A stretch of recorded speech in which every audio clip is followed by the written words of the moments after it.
I'm new. So order, I'll call this meeting to order. This is the Standing Committee on Community Services, and I am Brad McGowan, the MLA for Cold Harbor, Dartmouth.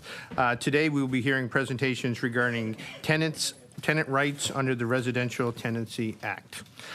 Please turn off your phones or put them to silent. In case of an emergency, please use the Granville Street exit and walk up to Grand Parade. I will now ask committee members to introduce themselves for the record by stating their name and their constituency. We'll start here.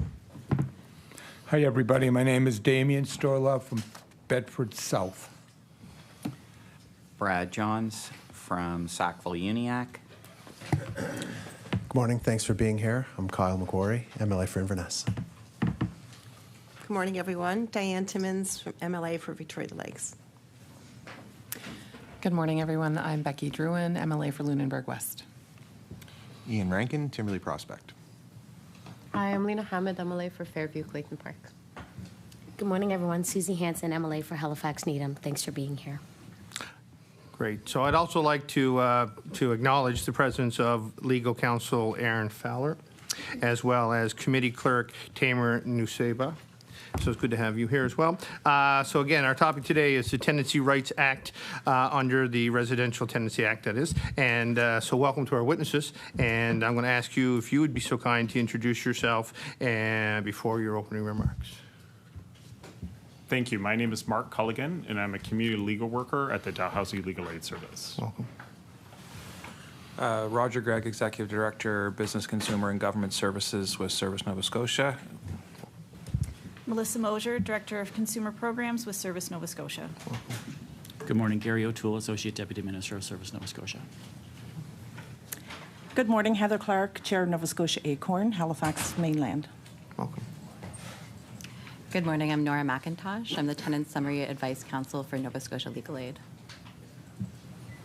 Good morning. I'm Amanda Knight, President from Rental Housing Providers Nova Scotia. I'm also a small landlord in rural Nova Scotia. Kevin Russell, Executive Director, Rental Housing Providers Nova Scotia. Perfect. So we'll begin with opening remarks. It's my understanding that Mark Culligan is going to begin. Thank you. Thank you to the chair and to the committee for inviting me to speak before you today. Since 2019, I have had the privilege of working as a community legal worker at the Dalhousie Legal Aid Service. In that role, I provide legal information and representation to low-income tenants across Nova Scotia. Nova Scotia is currently undergoing the biggest rollback of tenants' rights that we have seen in a generation. Not since the repeal of permanent rent control in 1993 has there been a backslide of this magnitude. Last year, I, along with my colleagues from Nova Scotia Legal Aid and ACORN, appeared before this committee and spoke to you about the problem of fixed-term leases, how they are used to sidestep the rent cap, to retaliate against tenants, to bypass due process, and to displace long-term tenants. My colleagues and I at the Dalhousie Legal Aid Service followed up on our concerns with a survey of 1,278 tenants from all across Nova Scotia. Our findings on fixed-term leases were shocking. Over a quarter of tenants reported being on a fixed-term lease, and when we compared the lease type against the year that the lease began, we found that fixed-term leases were extremely rare before the pandemic, but had grown increasingly common ever since. In 2025, fixed-term leases made up 55% of all leases signed, according to respondents. Fixed-term leases undermine the overall bargaining position of tenants.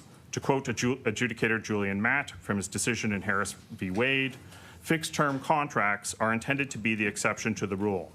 And he continues, inevitably and without the protection of the Act, the tenant is less likely to be in as strong a position as the landlord in fixed-term lease negotiations. When asked by reporters last year if the minister would do anything about the problem, the department said that they would not take action for fear of unintended consequences. The minister claims that they are balancing the rights of landlords and tenants, but this is not what we have seen if we look at changes to the Residential Tenancies Act since 2021. Eviction timelines for non-payment of rent have been shortened. It is now legal to evict a tenant for repeated late payment of rent. They have rejected calls by tenants to create meaningful penalties for landlords who repeatedly or egregiously break the law. The rent cap has been set at 5%, which is in excess of inflation and higher than in any other province. And with the exception of important changes to rules around survivors of intimate partner violence, we have not seen significant changes to benefit tenants. Nova Scotia, like the rest of the country, was subjected to a housing crisis by forces largely outside of its control. But what we are seeing now is the development of a crisis of housing security that is entirely our own fault. Thank you. Thank you, Mr. Culligan. It is my understanding that we'll now have a presentation from Gary O'Toole, the Associate Deputy Minister, Department of Service, Nova Scotia. Thank you, Chair, and thank you to members of the committee for having us here today to speak to you about tenant rights under the Residential Tenancies Act.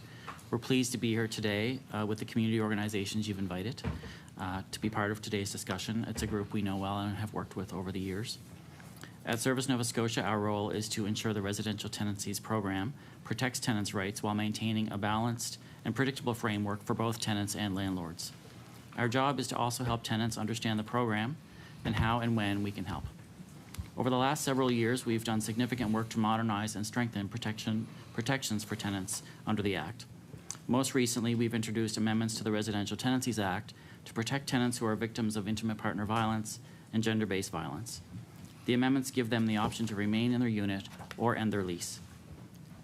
The Act previously only allowed victims to be able to end their lease, but now the victim has a choice, and they can stay with a new lease without their abuser.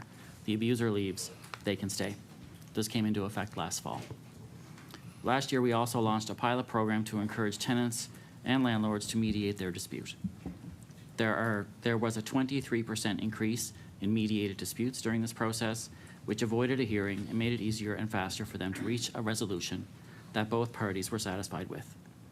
We're also working to make it easier for tenants to apply to the program. This is critical if we're to be successful in our work to protect tenant rights.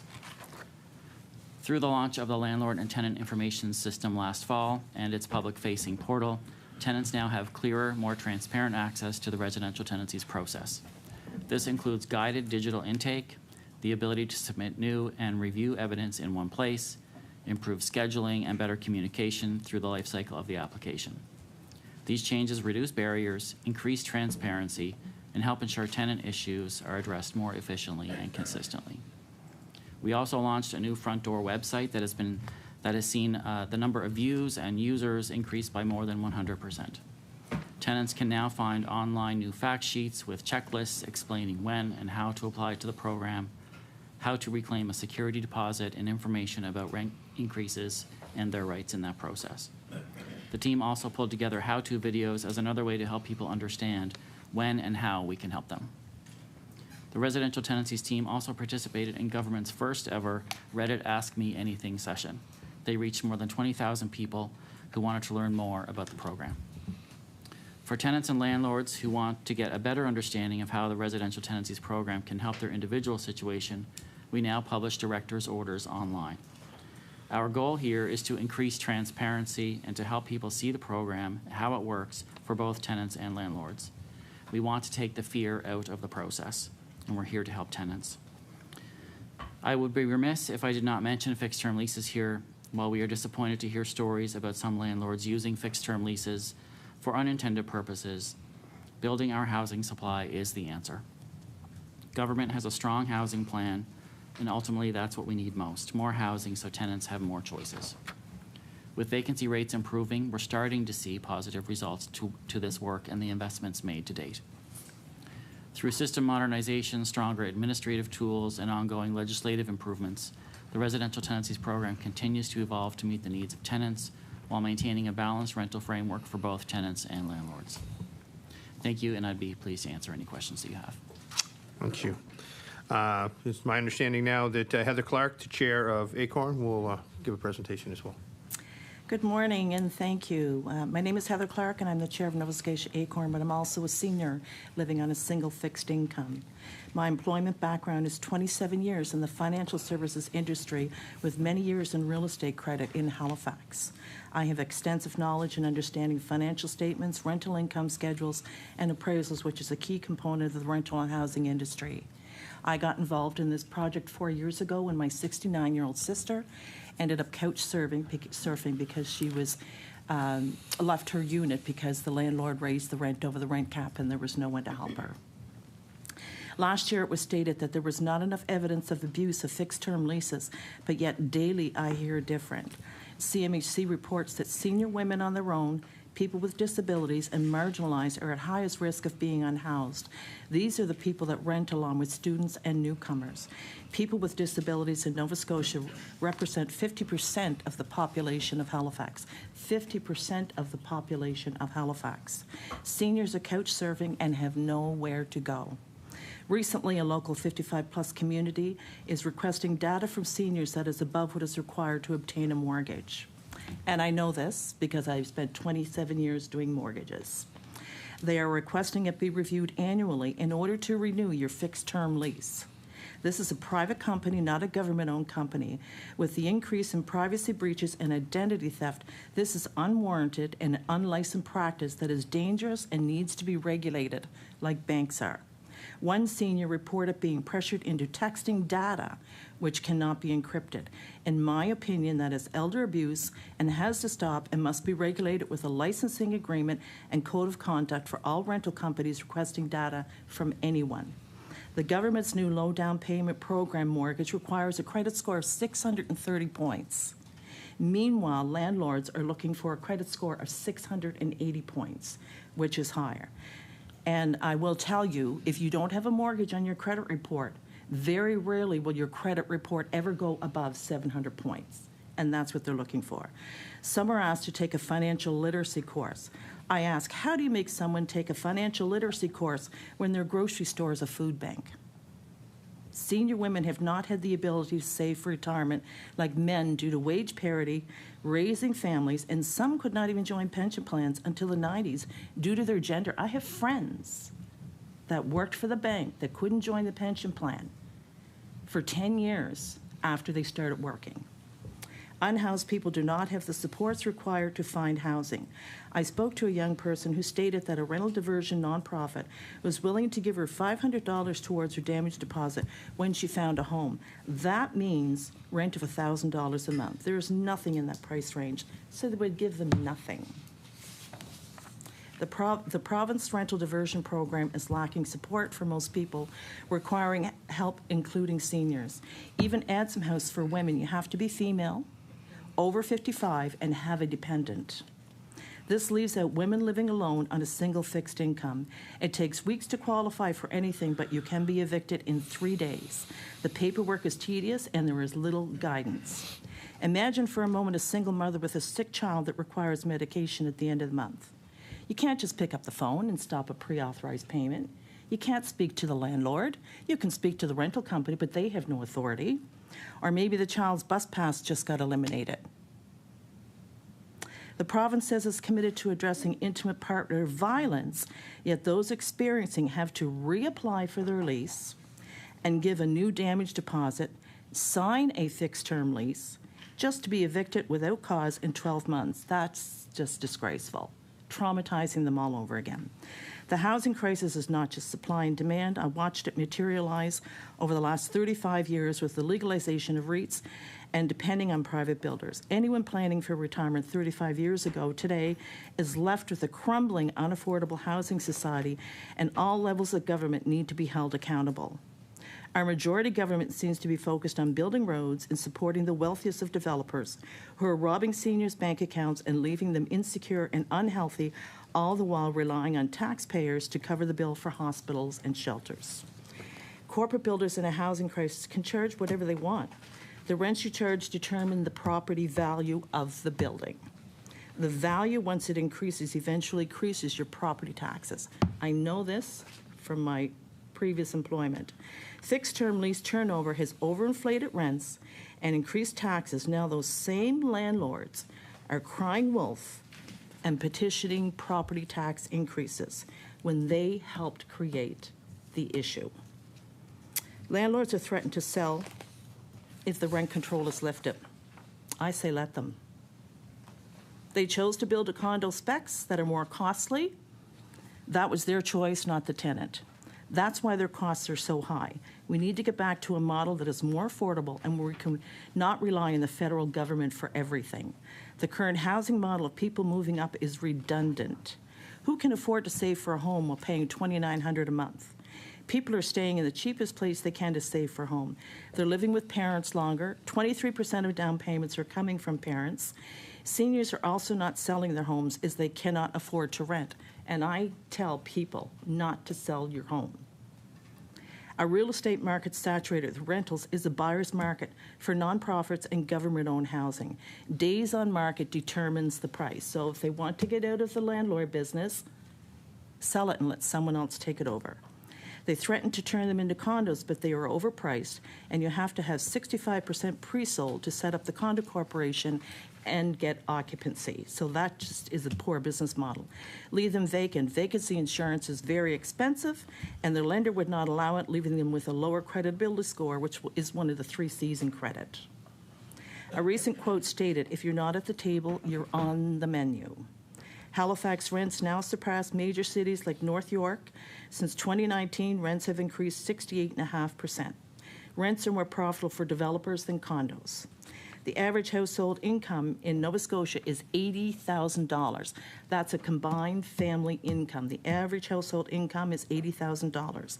That income would qualify them for a $1,300 a month mortgage payment, but yet a 2-bedroom in Halifax goes for $2,400 to $28 a month. That payment would give them a mortgage of $450,000, but they have to have an income of $160,000 to qualify. So they have to have an income of $160,000 to qualify for their rent payment. Once rents reach a certain level, they tend to stay there. In 3 years, the province has helped preserve only 727 affordable units. That's just over 200 per year, and they're already occupied. The Housing Accelerated Fund is paying for renovations that the previous landlord neglected. Calling 311 for maintenance issues only creates a stigma for tenants and leaves the landlord ending their lease. Landlords are already publicly sharing tenancy hearings, tainting the people involved. The province states that they don't know how many landlords use fixed-term leases. Over the last year, I've been reaching out to companies and asking when they advertise a unit. All of them said yes, but one, and the rent in that unit, well, it was Kings Wharf, and the rents in that unit are just totally unaffordable for the average person. The common response is, it is a 1-year lease with the option to renew, but they don't tell you it's the landlord's option to renew. And they are saying this to seniors, marginalized, and disabled folks who are desperate for housing. I recently spoke to a senior that was asked for first and last month's rent. A recent ad said 2-bedroom but only 2 people, which would leave a young couple without a home should they decide to have a child. Seniors losing spouses are asked to reapply and take a rent increase. The abuse is continuous. Taking on a roommate or a couch surfer can get you evicted and raise your rent to whatever they want. I couldn't have my sister live with me without a rent increase of $1,000 a month. And then when she left, my rent would not go back down. Associate Professor Leviton Reed from Cape Breton University states that Nova Scotia has lost thousands of affordable housing. Although we are starting to see some progress, we need to stop the bleed by banning fixed-term leases and stop evicting on them without fault, and or place a moratorium on them until we have at least 4% affordable housing. What they're building today is not affordable. When paramedics arrive to an accident, they don't trans the patient without stopping the bleed first. They stop the bleed, then they transport the patient. The Affordable Housing Association of Nova Scotia says it will be at least 10 years before we start to see any relief. Meanwhile, there are 2 encampments that are full. People are being corralled into shelters, and seniors are being forced to use food banks. City staff reports there are 90,000 rentals in Halifax. 25% of those landlords are not registered on the new landlord registry. Only 1,152 are short-term rentals that fixed-term leases were designed for. They were designed for short-term rentals, Airbnbs, vacation properties, student housing, housing that requires anything under a 12-month lease. If you average 2 people per unit and taking out underage, that leaves an estimate of 50% of the population are renters. That's Halifax. That's a lot of voters. 50% of the people in this city now rent. Under the current tenancy law set out by this government, the rental industry has become very toxic and is not inclusive to anyone. Landlords have started charging extra for parking, adding water pumps, and are keeping ledgers on normal wear and tear. With the new refund of damage deposits, you cannot rely on a refund for your next unit. Instead, you have to go to tenancy to get a refund. The government has set up a new tenancy website with more benefits to the landlords than tenants. When it comes to what to look for before you make a move, before you take on a tenant, they don't even mention the landlord registry. Don't even mention it. The province has set up a new Nova Scotia legal and tenancy program offering advice for tenants. The Tenancy Board has no legal power. What do? There's a website, they have no power. There's a new Nova Scotia Legal Aid tenancy program. What do? In my opinion, the Tenancy Board, maybe needs to be reformed of some sort. Seniors are already applying under financial hardship to make money. Seniors are already applying under financial hardship to take money from their pension plans, and over the next 10 years, there'll be a lot of seniors out of money. And I know this because I am a Commissioner of Oath, and I sign those documents. And it is happening. People are applying under financial hardship to take money out of their pension plans, out of the retirement plans, under their locked-in retirement income funds, and it is happening. I could talk about this for hours. There's so much evidence, but I know I am out of time. I do have some closing statements with some demands, but for now, I'm going to end it, and maybe we can talk about those. Thank you. So our next presenter is Nora MacIntosh, Tenancy Summary Advice Counsel with Nova Scotia Legal Aid. Thank you. As I was introduced, I am the Tenants Summary Advice Counsel for Nova Scotia Legal Aid, where I work in the Tenants' Rights Program, which is a new initiative funded by the federal government, where we provide legal information and advice to tenants across the province, regardless of income. Thank you for the opportunity to speak about tenant protections under the Residential Tenancies Act today. Every day, I hear from tenants who find no justice in the residential tenancy program and who have lost trust in the system because of its inability to provide meaningful protections. Most tenants I speak with find it difficult to assert their rights, even when they do have them, due to the lack of enforcement options.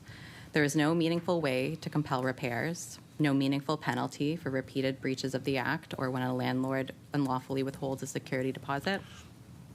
And when a tenant is able to get an order, they often don't have the means or information needed to actually enforce it. We also continue to see the consequences of the continued misuse of fixed-term leases. At the Tenants' Rights Program, we've spoken to more than 500 people in the last year, and our data shows that half of the people seeking our help are on fixed-term leases, and that racialized tenants are significantly more likely to be on fixed-term leases than white tenants. We are seeing tenants on fixed-term leases face barriers to becoming homeowners because their landlords will not let them out of their lease, or will only do so if the tenant pays thousands of dollars to terminate it. We are seeing tenants who finally get off the public housing wait list, but who continue to owe rent under a fixed-term lease because their landlord insists on enforcing the contract. We are also seeing residential tenancy matters dismissed when they relate to an earlier fixed-term lease, because each subsequent lease is being treated as a new tenancy, which can block tenants from pursuing claims for unlawful conduct, including breaches of the temporary rent cap. Tenants also do not experience the Residential Tenancies Program as an independent, unbiased, and fair dispute resolution mechanism. They often do not feel heard or understand what's happening, or that they are being given a fair opportunity to present their case. The examples that tenants describe are troubling. I hear about tenants being ordered to pay for damage where the landlord provides little or no evidence and the tenant disputes the claim. About tenant claims being dismissed for lack of proof of service, even where service was properly effected, while hearings are adjourned when a landlord is served but does not show up. I hear of tenants being pressured into mediated settlements or confronted with language and procedures they do not understand. There are also specific legislative gaps that need to be fixed. Tenants have no way to give a landlord a notice to quit where the landlord is the one breaching the statutory conditions, even though landlords can do so against tenants. Tenants need options when it comes to who can sign a notice to quit for medical reasons. Currently, only physicians can sign those forms. But given the state of healthcare in this province, qualified professionals like nurse practitioners should be able to do so too. We are also seeing questions arise about successor landlord liability, including who is responsible for historic breaches of the lease when a property changes hands. That uncertainty impedes tenants' ability to pursue claims. And all of this is happening while the temporary rent cap is set to end in December 2027, and the targeted housing benefit is ending in March 2028. Nova Scotians rely on the legislature to provide stability to our communities, yet what tenants are experiencing is increasing instability. I hope this evidence is helpful to the committee in its consideration of tenant protections under the Residential Tenancies Act. Thank you. Thank you. And our final presentation is from Amanda Knight, President of Rental Housing Provider, Nova Scotia. Thank you, Chair and members of the Community Services Committee. As stated, my name is Amanda Knight. I am President of Rental Housing Providers Nova Scotia, as well as a small rental housing provider. I appreciate the invitation to appear before you today, particularly to this committee, as you are discussing attainable housing issues. In the past, these meetings have often taken place without participation of rental housing providers. Our members therefore appreciate having the opportunity to speak about aspects of the Nova Scotia rental system that are often overlooked. As you know, rental housing in this province is provided by a wide range of operators, private, public, and not-for-profit. The majority of rental housing, however, is provided and delivered by the private sector.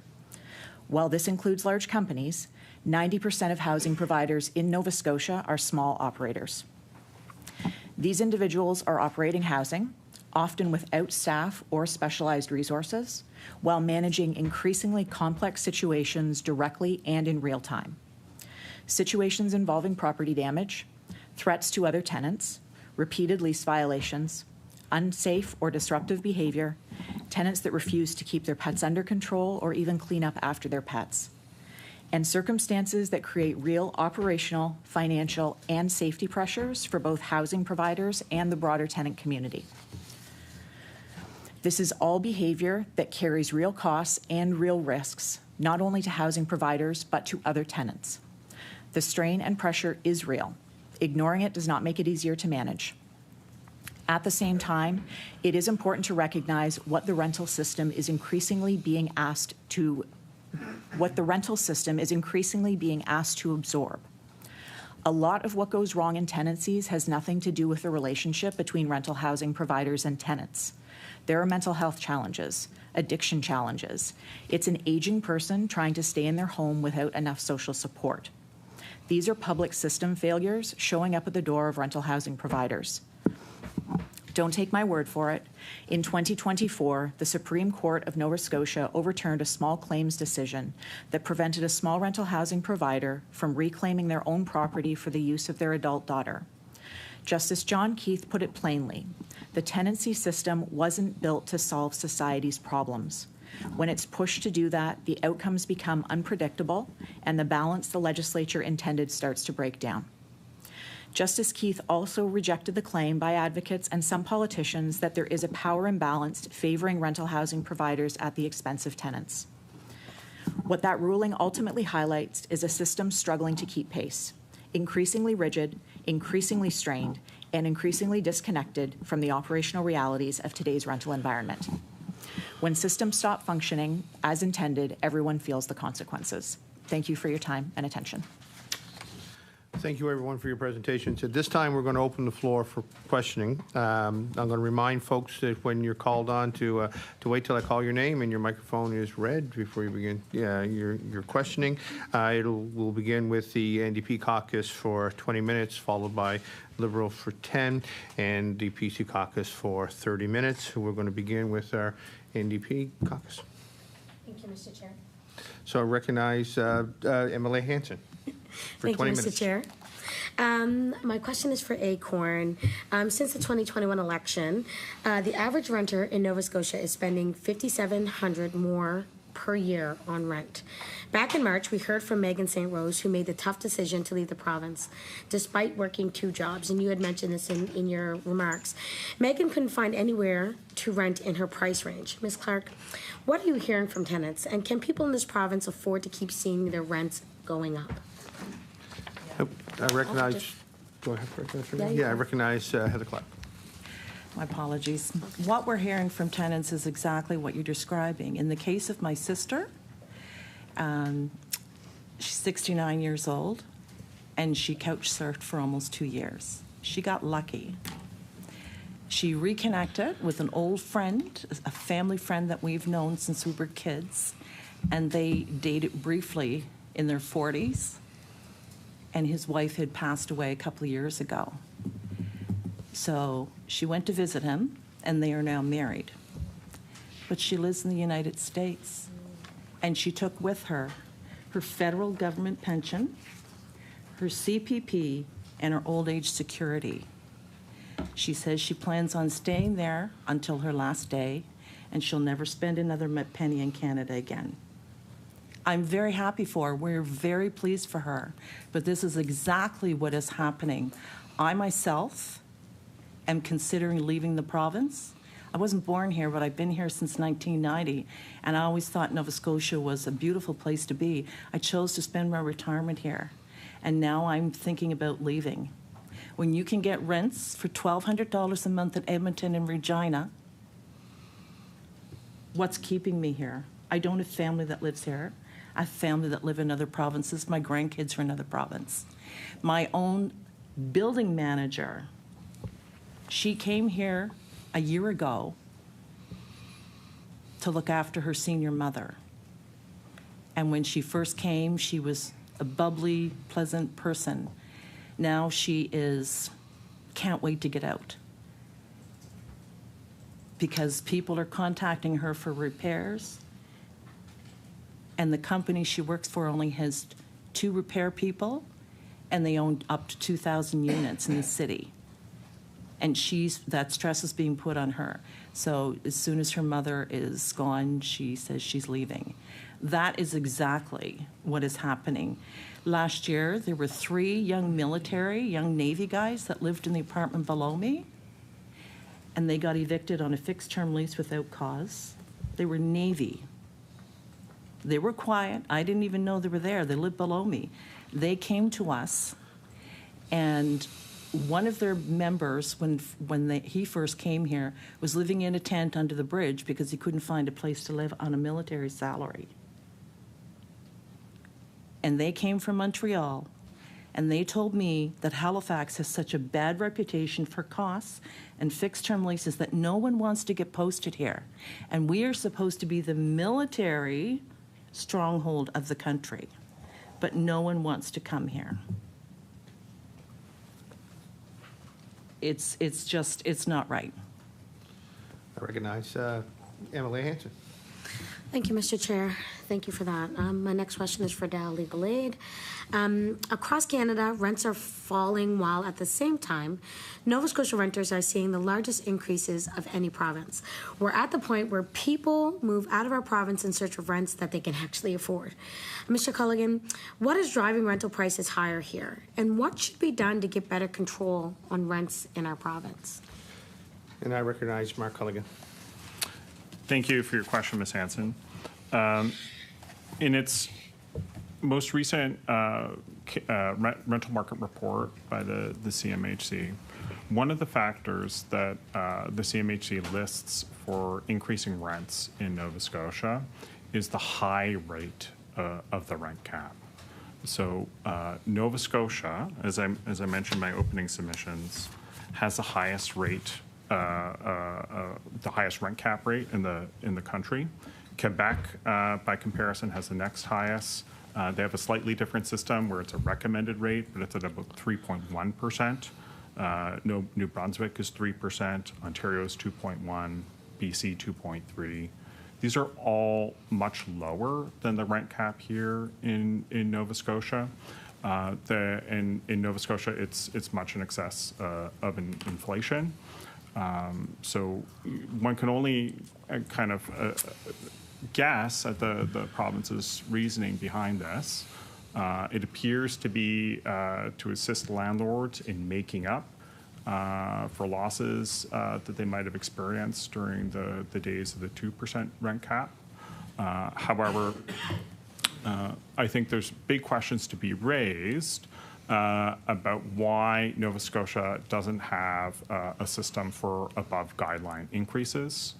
This is a system that's adopted in many other provinces that allows landlords to increase the rent if they can justify their expenses and the increases that they are looking to charge. It's what we have for manufactured homes and land lease communities in Nova Scotia, and it's high time that we adopt a stable, more permanent form of rent control that's fair to tenants and renters. Or, renters and landlords. Recognize MLA Hanson. Thank you, Mr. Chair. Thank you very much for that. My next question is going to be for Dal Legal Aid and Nova Scotia Legal Aid. In Ontario and British Columbia, the maximum annual rent increase is around 2%, and you had mentioned a few others. Here, it's 5% for existing tenants, and there are no limits for new tenants. So, Mr. Culligan and Ms. MacIntosh, what impact is Nova Scotia's rent cap having on renters, and how is it shifting practices of landlords? And who's going to answer this question? Is it Ms. MacIntosh? Anyone? Yep. All right, here we go. I recognize Nora MacIntosh. Thank you for the question. I think it's pretty clear what the impact that the rent cap is having on renters. You said it yourself, Ms. Hanson, the rent cap is the highest in the country, as Mr. Culligan had also recognized. And what I hear from tenants in my work is that 5%, while some landlords view that as not enough, as we can see from the drastic rent increases that are happening when there is a new tenant coming into a lease, is very high for tenants who are already paying unaffordable rents. A 5% increase each year is unaffordable yet for most Nova Scotians.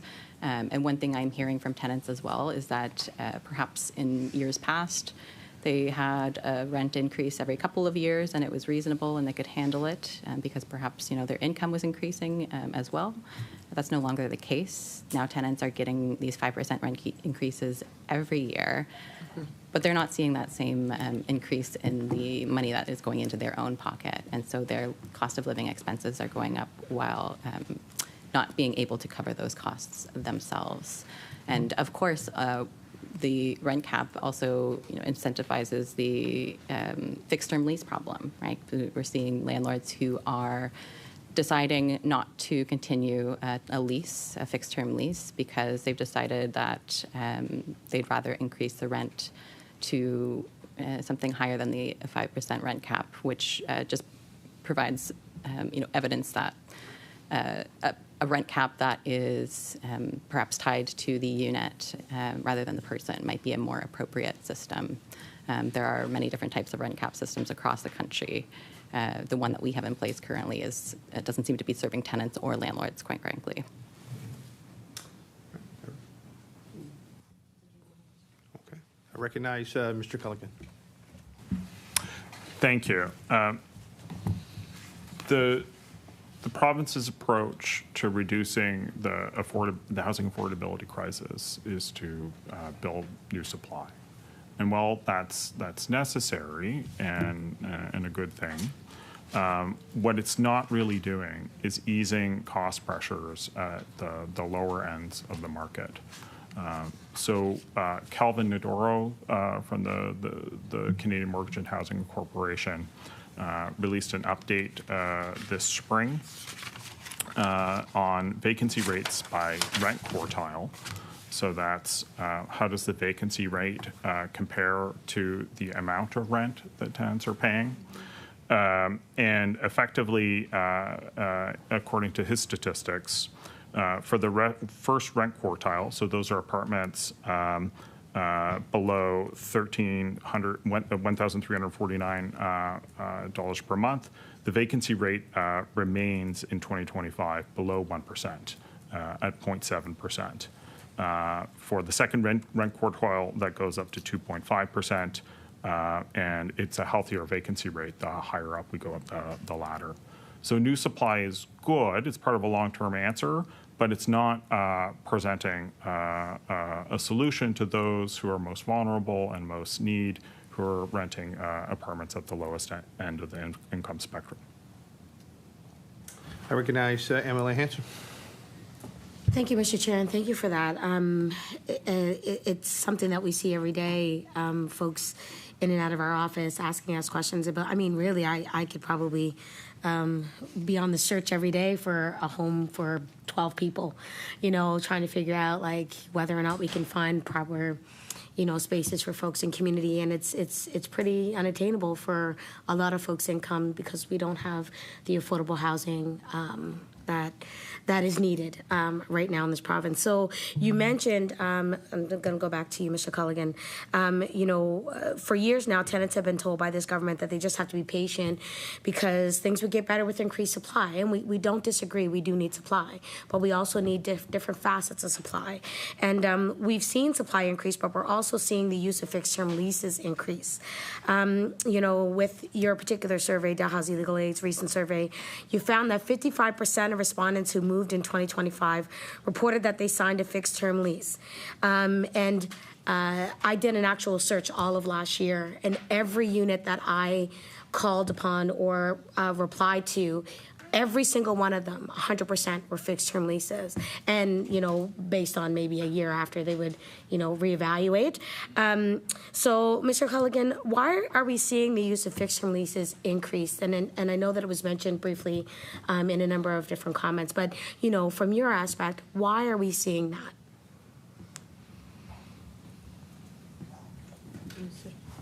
Oh, I recognize Mr. Culligan, sorry. So, what we're hearing from landlords who are advocating fixed-term leases is that fixed-term leases give them greater control over the relationship with their tenants.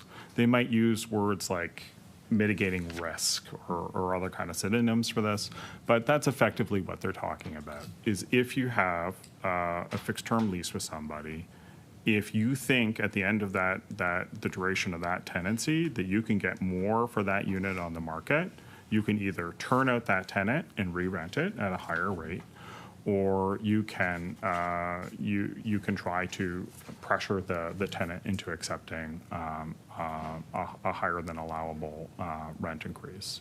So that's one reason. The other reason where we're hearing is that it allows landlords not to have to go through the legal process to secure an eviction. So rather than having to prove before the residential tenancies that someone has broken the lease or, you know, caused some sort of interference with their neighbors, you can just not renew the fixed term lease, and so you can totally bypass that at all. In essence, it shifts the balance of power between the landlords and tenants greater in the favor of landlords. Now, I think when the province is talking about it, we're hearing kind of language that suggests that there's a calculation here, that they're balancing effectively deregulation of residential tenancies with increased supply. So the suggestion is that, you know, we're going to incentivize more landlords to build more if we remove legal restrictions on their capacity to operate and to control the tenancy. But I think this is just false. When we actually look at the investment decisions, for example, Killam was reported yesterday because of their quarterly reports. The kinds of reasons that they're making for building new builds have to do with, you know, the price of gas, construction materials, inflation rates, you know, the availability of financing from other levels of government, from the costs of wastewater connections and water supply. there's a myriad of factors that are going into those investment decisions, and I think there's little evidence to show that something as minor as the leasing structure in the province is actually going to significantly deter new rental housing unit construction. I recognize MLA Hanson. Thank you, Mr. Chair. My next question is to Service Nova Scotia. Last year, ADM O'Toole, you acknowledged that fixed-term leases were sometimes being used inappropriately in the province, to your knowledge. Is this still the case? And who was this for? So I recognize Mr. O'Toole. Yes, thank you. So certainly we understand that fixed-term leases are and remain to be a significant concern for tenants. We hear those stories too, and so my answer to your question is yes. We understand that there are concern, and I guess in terms of fixed-term leases, the issue is not as simple as just eliminating a lease type. It is a legal form of lease, currently under the Act, and they've played a role for decades in our system. So they're not new certainly, but maybe how they're being used is new, and so we've been cautious about making changes to that for the reasons that I mentioned the last time we were before the committee, and that is the unintended consequences of eliminating a certain lease type, and that includes, reducing rental options for tenants, and so we don't want to lose housing stock right now. And so the balance of that is looking at longer term housing strategies. The government has a housing strategy, hundreds of millions of dollars being poured into housing initiatives. And so we know that we need to get to a healthier vacancy rate in the province. And we know through our discussions with CMHC that a healthy vacancy rate is somewhere around 3.5%. And so the strategy right now seems to be paying off. We're at about 2.6% vacancy rate in the province, which is an improvement over the 1% that it was a couple of years back. We know that, though, there are, for more affordable units, the success is a bit slower. We know that the vacancy rate there is still under 1%, I believe, and so we know there's a way to go. But we believe the strategy is working in terms of getting to a higher vacancy rate, because ultimately that provides tenants with more choice in the system.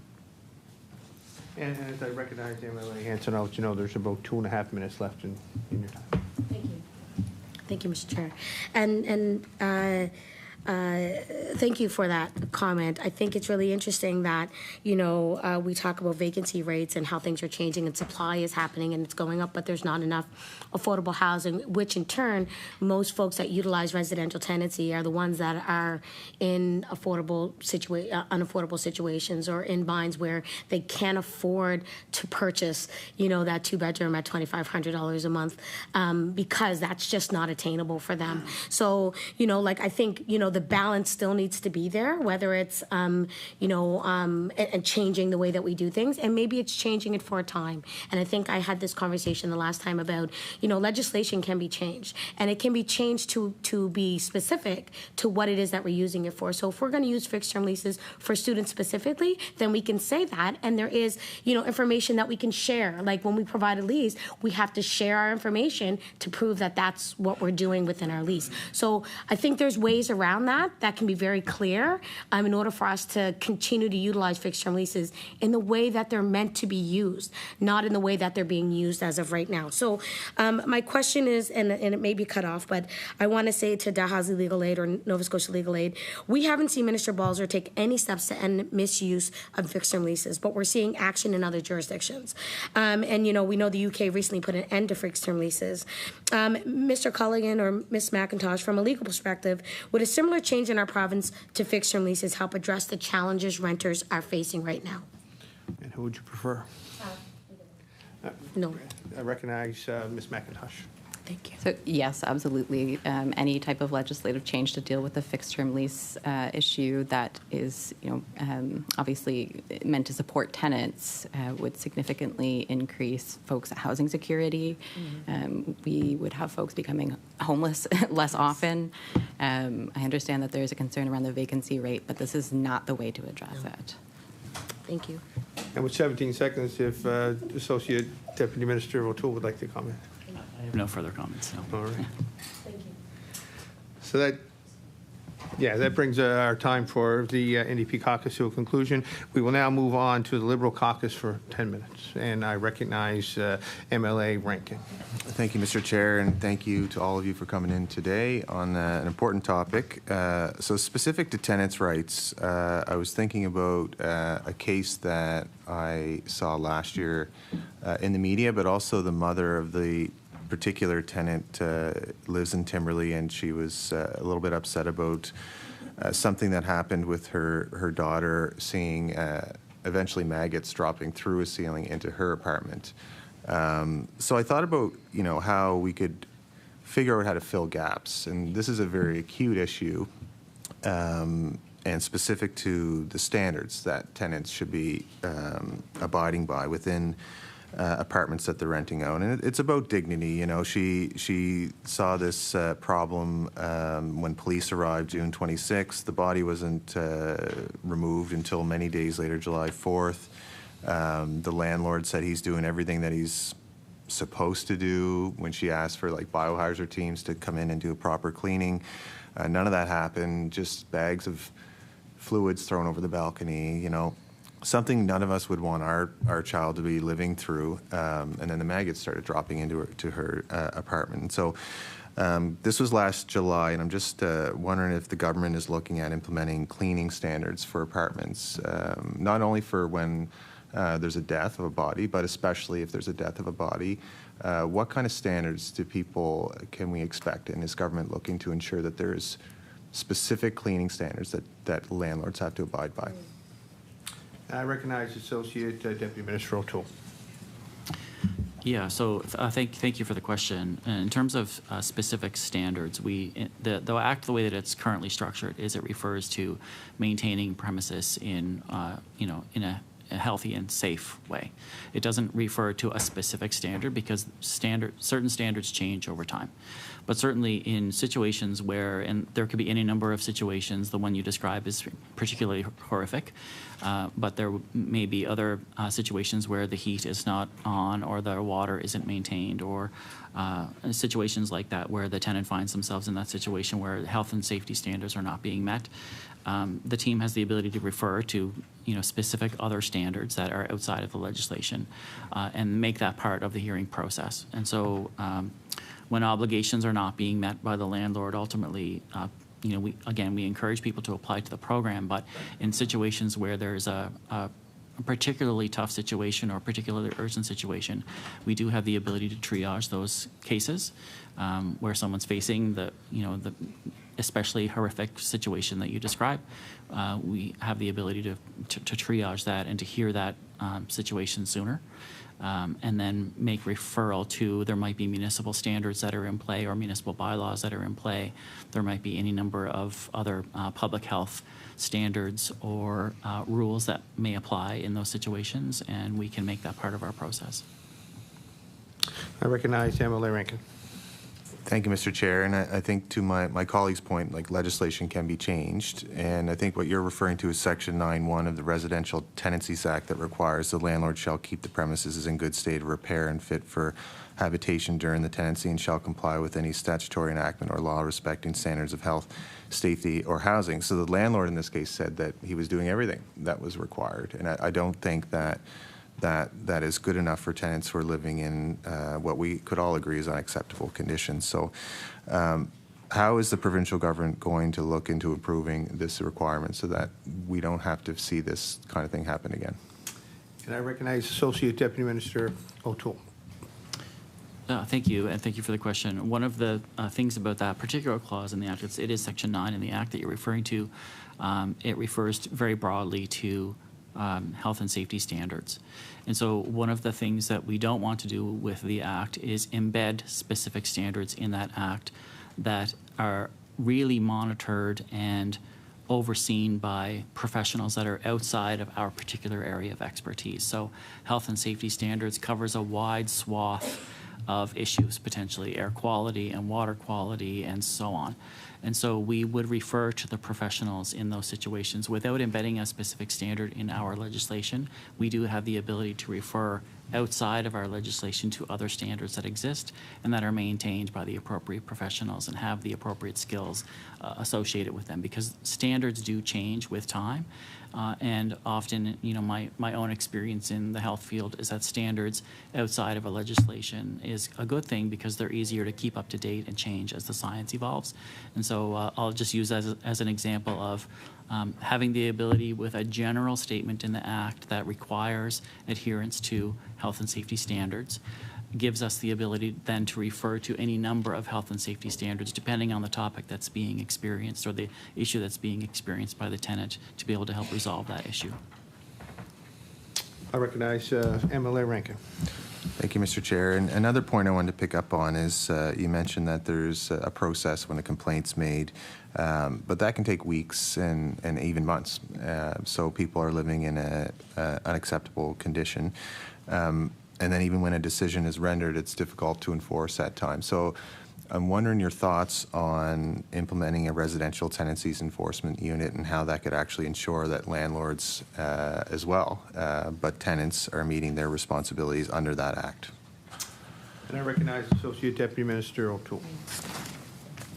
Yeah, so thank you. Yeah, so one of the things I'll say about timelines is, and I'll perhaps ask my colleague in a bit to talk to you about the specific timelines that are provided to tenants and landlords when they apply to the program. One of the things that's really important in that process is procedural fairness. So inviting people into, you make an application to the program and then the other party needs to have, in fairness, some time to be able to respond and collect their own information that is specific to that particular event. So there are procedural rules, procedural fairness issues that we try to address with the timeliness of our responses. And certainly our goal as a program over the last number of years, I've been in this seat for about 3 years now, and in that time the team has certainly been focused on keeping our wait times to a minimum in the program. And so, 4 to 5 weeks is what we consider to be a good timeline in terms of recognizing the procedural fairness of the process. And sometimes it's a bit more than that, just depending on what's happening and the natural vacancies that we see over time in the program. But certainly, we try to keep the wait times to a minimum. In terms of a compliance and enforcement unit, when government considered that a few years ago, it was a careful consideration, and the question that we asked of the consultant that was hired to do that work was not should we do this, it was if we did it, how should it look? And what we learned through that process of in working with that consultant and exploring what happens in other jurisdictions around compliance and enforcement units is that indeed it wouldn't really do anything in terms of the wait. It would maybe add wait times, because one of the common concerns that we learned in our jurisdictional analysis was that jurisdictions with compliance and enforcement units often receive complaints about the wait. And ultimately, the enforcement unit didn't do anything to replace the need for regular dispute resolution mechanisms. Okay, and as I recognize MLA Rankin, it's about 1:45. Sorry, I wanted to get another quick one in from, radon gas, and I think Mr. Culligan, you spoke about this, to ensure tenants are protected from harmful impacts of radon exposure. Should the onus be on the tenant or rather the landlord that actually is renting this unit out? I recognize Mr. Culligan. Thank you so much for raising that. I know that's an issue, in particularly your jurisdiction or your riding. Radon is a very serious issue. It's a leading cause of cancer. What we are really missing in Nova Scotia is a set of minimum standards that apply province-wide, akin to the residential tenancies minimum standards that we have in Halifax or some other municipalities. I think the town of Bridgewater and Sydney have it, but we don't have anything that applies province-wide. we really need some sort of minimum standard set out for all municipalities and money to go along with it for local bylaw inspectors or local inspectors of some sort. The Halifax minimum standards around air quality have requirements around smoke detectors. They have requirements around carbon monoxide detectors. They need also to have requirements around radon detectors and radon investigation, and that needs to be rolled out across the province. And in particular, if I was an MLA representing a rural riding, particularly one with like high exposure to radon, I should think that this would be on my agenda. Thank you, Mr. Culligan. That ends time for our Liberal caucus, and we're going to be shifting to the PC caucus for 30 minutes. We'll be beginning with MLA Stoloff. Thank you very much. Being a part of the Bedford South riding, there is, I think, 86 or 87 buildings in the constituency, and I hear from a lot of tenants on and off. Can you, and the question is for service for Minister O'Toole. There's an impression out there that the residency tenancies program is designed to benefit landlords only and not tenants. Could I have your comments on that? What would you say to that comment? And I recognize Associate Deputy Minister O'Toole. Yeah, thank you for the question. Certainly the issue of balance is one that we often talk about when we're talking about the residential tenancies program and the legislation. It's a very difficult balance. It can swing very easily, all right? So we try to be very careful with that and also still have really meaningful impact and approach with the program. I'd have to say I'd respectfully disagree with the statement that it favors landlords. And in the last number of years, there's been a lot of changes made that directly benefit tenants. And some of those changes include, the rent cap is an example of that. And hearing the commentary today, I understand, people's concerns, but the temporary rent cap does provide some predictability and stability to tenants with respect to the increases that they may see in their rent. And we know that that's a temporary measure through till the end of 2027. There's also been strengthening of protections for what we commonly refer to as rent evictions. And so the changes that were made, I believe it was in 2023, with respect to rent evictions, is that a compensation model was developed at the time where a tenant needs to be given 3 months' rent in the case of a rent eviction, and the landlord is also responsible to cover tenants' moving expenses and an increased rental amount that a tenant might experience as a result of a move of up to 12 months. The security deposit claim form process is also one that's changed very recently, and we're seeing some success with that in terms of it's now an online process, it's easier to access, it provides an easier pathway for tenants to reclaim their security deposit and shifts the burden to the landlord to have to apply to keep it. And so that can result in a non-hearing process, as I mentioned, and again, it's easy to access. And then there's the prohibition of different rental amounts for different rental terms. So if a landlord is offering various types of leases, they can't adjust the price based on the type of lease that's being signed. So those are just a couple of examples. There are plenty more where we've tried to strike that balance between having rights for landlords and rights for tenants and balancing them both in consideration of where the market is right now. Wonderful. I recognize MLA Stoloff. Thank you for that. Question of follow-up on that also for Service Nova Scotia. In terms of a tenant or a landlord registering a complaint within the department, can you give us any idea of the timeline? Like, how long does it take before A, there's a hearing, and B, there's some resolution? Like, any thoughts on that? So I recognize Associate Deputy Minister O'Toole. Yeah, thanks for the question. This is a question that we get a lot, and the commentary, the general commentary publicly is that it takes a really long time. And I would say that that's not true. We make every effort to ensure that there is a minimum wait time, but also that there's fairness in the process of applying and going through the hearing process. And so if an application is made to the program, a hearing is scheduled a number of weeks out, again, in consideration of the procedural fairness, but it's typically, I would say, 4 to 6 weeks. Right now, we're hovering around the 6-week mark, I think, maybe between 6 and 7 weeks to get a hearing. And after that hearing happens, a residential tenancy officer has 14 days to render their decision after the hearing is concluded.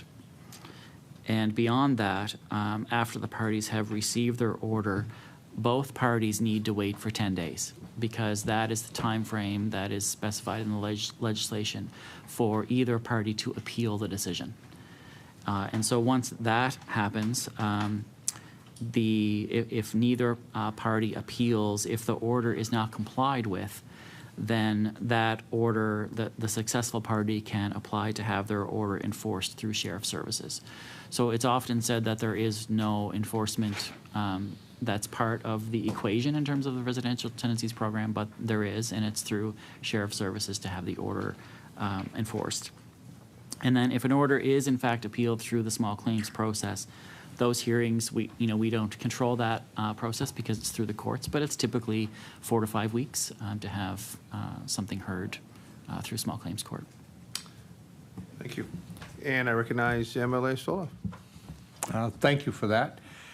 And last question, just in conversation with some tenants, there seems to be, in their mind, if they file a complaint, a bit of apprehension and fear of some sort of retribution from the landlord. Are there any regulations, any thoughts on how to address that, if that? And I recognize Associate Deputy Minister O'Toole. Yeah, that is a protection provided under the current Act, actually. There are provisions in the Act that protect tenants from retaliation.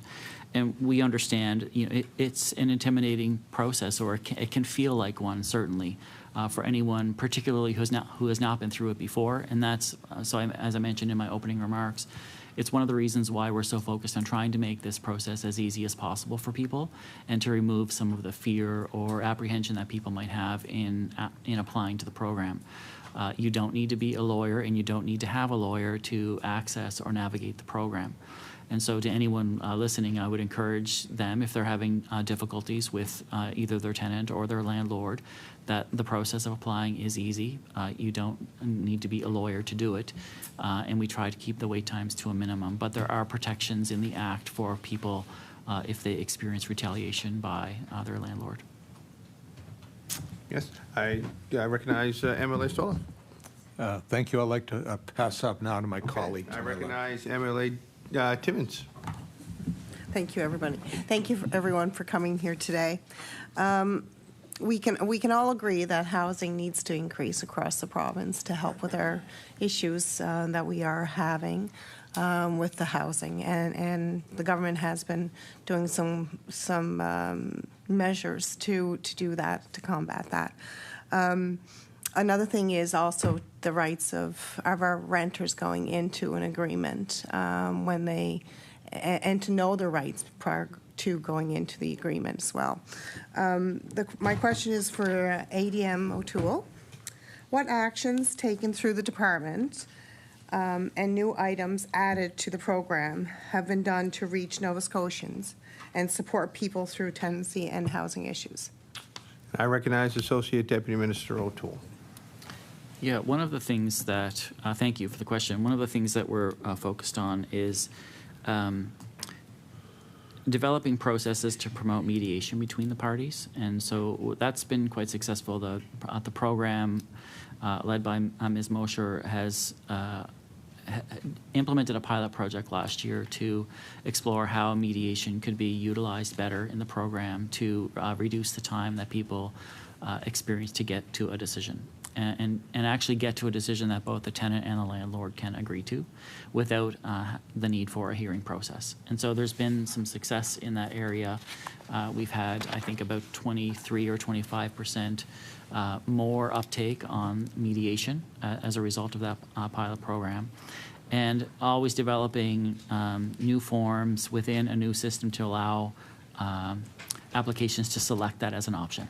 And so a focus on evolving our application process to make sure that it's clear that people can choose that as a pathway, and making it faster for people to navigate the hearing process or the application process for the program.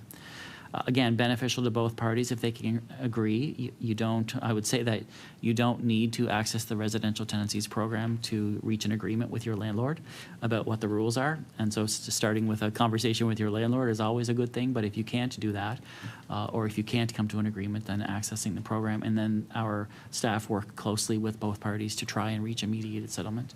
And that's a good thing. And that's in addition to the close management of scheduling for the program to make sure that people are experiencing only a minimum wait time. And I know this particular team sits just down the hallway from me, and I know they work really hard to closely monitor their schedules. And so kudos to that team for all the work that they're doing. I would say there's lots other things new, though, about the program in terms of the things that I mentioned in my opening remarks around making sure that we have a smooth application that's easy to read and understand and submit. A new online portal for people. The new landlord and tenant information system was launched last year, provides a new front door for people to apply to the program and also to be able to track their evidence that they submit. So we didn't have that capability prior to last fall, and we do now. So people know at any given time where their application is at and are able to access the information that they submitted as evidence as part of their application. So that, in addition to all the website improvements that I mentioned and the fact sheets and the videos that try to make it clear to people the ease at which they can apply to the program. I recognize Emily Timmons. The September 2025 amendments gave domestic violent victims the rights to remain in their unit and enter into a new lease after an abuser vacates. How does the process work in practice, and what support are in place to help victims navigate it? I recognize Associate Deputy Minister O'Toole. Thank you, and thank you for the question. So perhaps I'll ask my colleague Melissa to weigh in, but I would say prior to the amendment being made, the victim of the abuse really only had one choice, and that was to leave.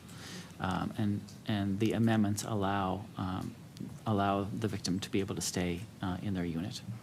And so that choice is a very important choice, obviously, in consideration of the circumstances that the tenant might be facing. But the process around that, I'll ask my colleague Melissa to weigh in. And I recognize Director Mosher. Thank you for the question. So it's actually quite a different process from the rest of our processes within the program. The victim would have to be engaged with Department of Justice and with Victim Services. And so Victim Services actually helps the tenant navigate through this process. The form we have for, and so basically like my Associate Deputy Minister stated, it gives the tenant choice whether they want to leave, which was the practice prior to 2025, or to stay. So, and the Victim Services Officer would help the victim through this. The form that we have for this is not available online. It's only available through Victim Services, and then would serve the landlord with that form. So whichever it is, basically the leaving is the ending the tenancy, but staying would be signing a new lease. So basically removing the abuser. So then therefore severing ties between the victim and the abuser, which is important as part of this process. And then it would be a brand new lease. And so one thing we wanted to do with this change when it was made was to make sure that the terms and conditions of the lease remain the same. So there would be no rental increase, the term of the lease wouldn't change, it would stay the same, but also to enable a fresh start from their partner that they had been attached to on the lease before that. One other thing I'll share with the committee is shortly after this change came into effect, we actually, someone from Victim Services had contacted one of my team members, and someone who is a provincial housing client was exercising using this option to stay. And so it was removing their partner from the lease, enabling the victim to stay, and actually reduce their rent, because in Nova Scotia public housing, rent is based on their 30% of their income. So that was really helpful for that person in particular, and it was very meaningful for us as a team to have made this change and then saw that direct impact so soon. So, Perfect. I recognize MLA Timmons. Thank you. Director Mosher? Sorry, it's a little, I'm going to pass it on to my colleagues. And I recognize MLA McQuarrie. Thank you.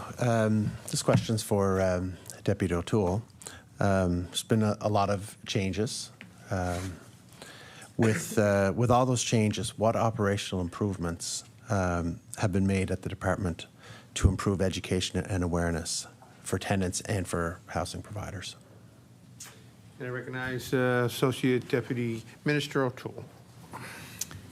Yeah, thank you for the question. And so some of this I've mentioned already, but you know, one of the things that's really important to us is, again, removing the fear that people might have around the program. So operationally, some of the improvements that we've made is the new front door that we have on our website.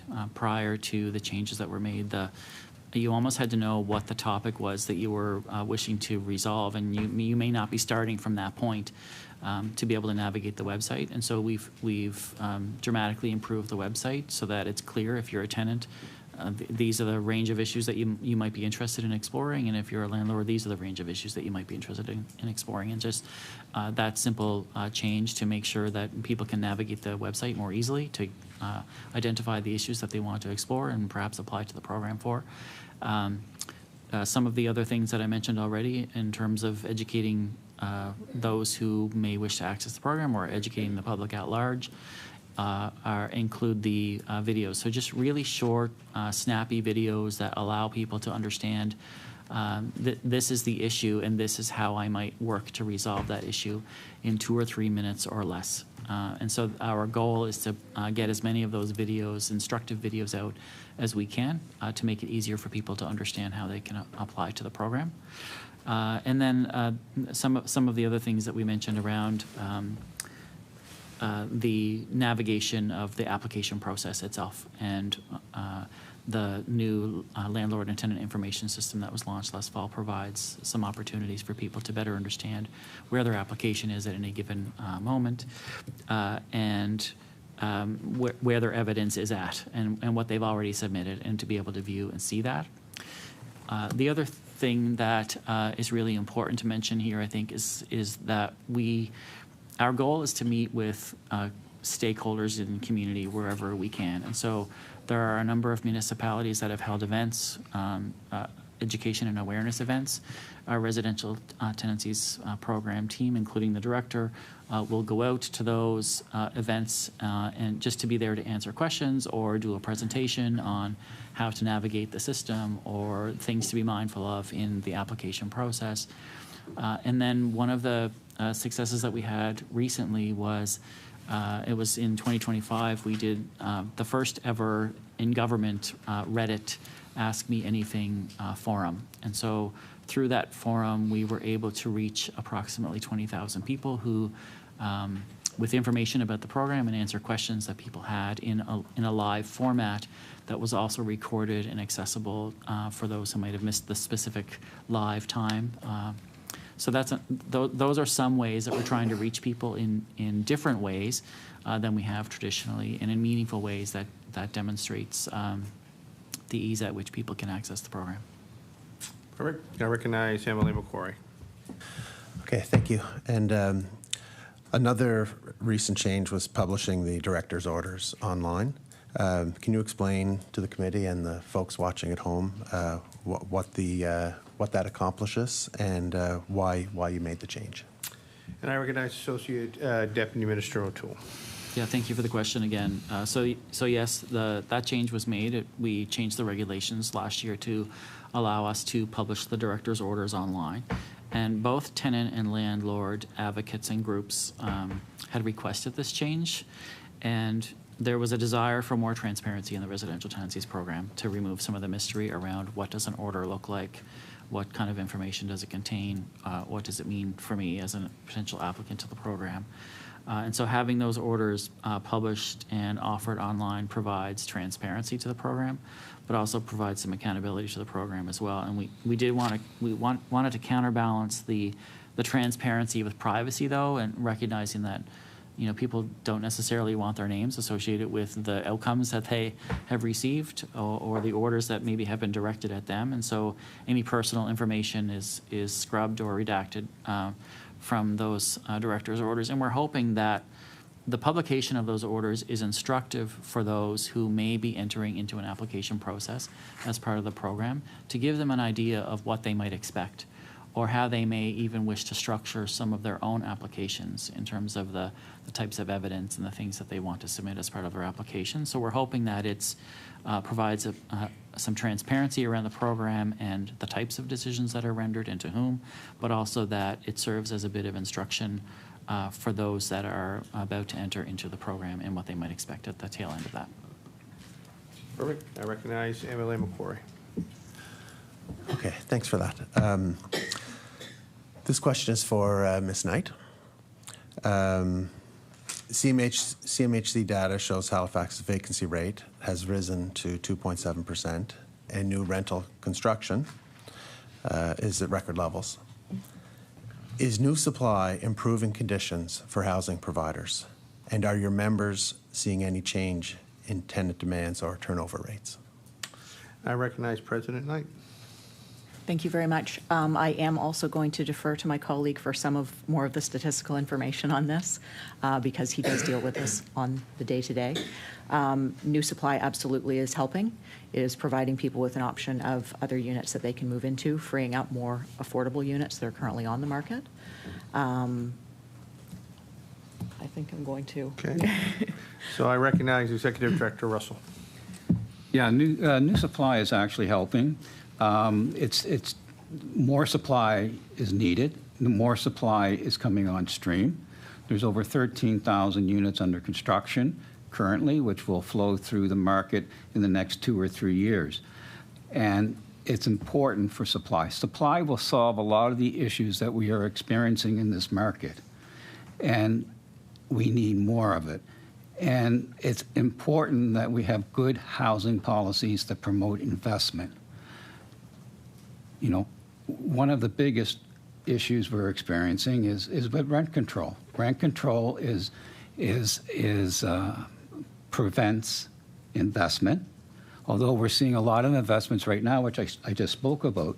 But those constructions started in 2020, 2021, when the temporary rent cap was implemented, and also that population was growing. So we still expect the population to grow in future, and we do need the pipeline full to be able to bring the product to market. But currently, rent control is really impacting investment, and it's causing some concern. And I find it ironic that this morning, one of the witnesses indicated they're moving either to Saskatchewan or Alberta. And those are unregulated markets, where in Alberta, the vacancy rate's 7%. They have supply. And it's causing rents to come down. And it's causing not only new rents to come down, it's causing existing rents to stabilize. And it fixes any issue with turnover, because you got to be competitive to maintain your buildings to be full. So yes, supply is helping. It will continue to help. We need more of it, and we need better policies to create investment and confidence in the Nova Scotia rental market. All right, I recognize MLA McQuarrie. Oh, we recognize MLA Johns.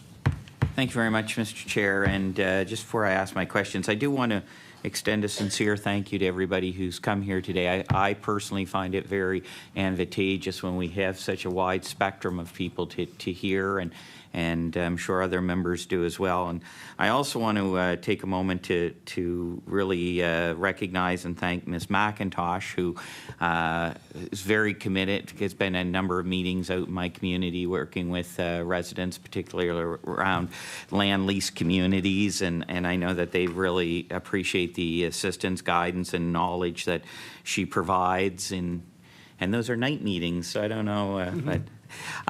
So thank you. And my questions I have are really kind of going to be geared, I guess, towards rental housing providers. So whether it be Ms. Knight or Executive Director Russell that wants to answer them. I want to continue down the road around the cap, the rent control. As pointed out, that 5%'s been extended now to 2027, and I just heard some of the things that you were saying. I know that other members of the association have been relatively vocal around the financial pressures that they face. And so I want to know if somebody could, if one of you two could just elaborate a little bit more in regards to the maintenance and the rising costs and quality of housing stock, and how that rent cap is affecting landlords. Who's going to take that? So I recognize Executive Director Russell. Thank you for your question. It is, there's a lot of financial pressure on rental housing providers. And one area that's really being impacted is on maintenance because of the insufficient amount of revenue that's coming in to be able to support meaningful maintenance program. A lot of members at the present time are doing must-do maintenance, which means it has to be done. It either meets code or it's something that has to be done. And they're putting off the nice to have maintenance, you know, a coat of paint here, a coat of paint there, you know, some fixing here, that's not taking place as it used to be, because the simple fact of the matter is they need to be able to have a contingency fund for major work. It could be a roof, and you got to remember most of the rental product in Nova Scotia and in Halifax, it goes back to the 60s, 70s, and 80s, and there's, you know, you're probably one storm away from a roof blowing off, and so landlords, rental housing providers have to prepare for that. They are putting money aside for that major investment. And by the way, when they go for a major investment, they'll ask for funding from a funder, a bank, and they say, well, on the rents you're charging, we can't fund your roof because it's insufficient. And so you have them stockpiling or saving their money in a contingency fund to ensure that if a roof goes off, which is about a $60,000 or $80,000 investment to replace a roof on an average building. So it does impact maintenance. And as I recognize, oh, did you want to go as well? Oh, I'm sorry. I recognize Ms. Knight. Thank you. I would just like to speak to that because when the rent cap was originally brought into place, I had just purchased a property that I had renegotiated rents with my tenants. I had one very long-term tenant in 1986 that had been there, and rents hadn't been adjusted. We renegotiated rents so we could bring the building up to spec, make some improvements to it. The rent cap came in, and when it was originally implemented, it was retroactive, which meant what I had negotiated was now null and void. I also covered the oil in that property because with a lot of the small multi-unit buildings, they're conversions. They're old homes that have been converted, especially rural. There's one heating source. Oil doubled. my bills went up, I think it was, I'd have to go back, but like 87 cents a liter to $1.98 a liter for a property now that I had a 2.5% or 3% rent cap on.